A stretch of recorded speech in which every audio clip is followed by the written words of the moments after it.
Hey guys, it's Jesse the Sand Dude Davenport. Today we're going to look at a 2020 Arctic Fox 1150. If you come around here on this side over here,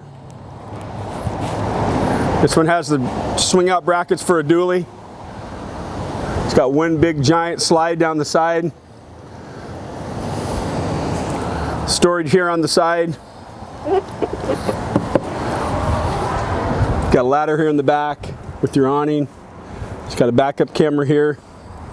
And your generator's right here at the back. This has the Fox landing. If you want to come inside, this is a dry bath unit with a skylight in the bathroom.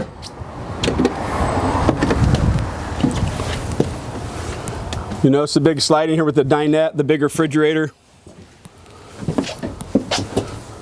The bed this way, easy to get in. There's ports on both sides. There's a fan up there. You got lights all around there, cabinets on both sides, storage on both sides.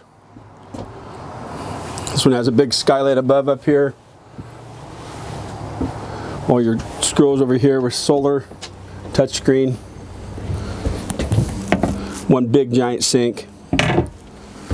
Lots of cabinets, lots of storage. Got a little pull-out tray here.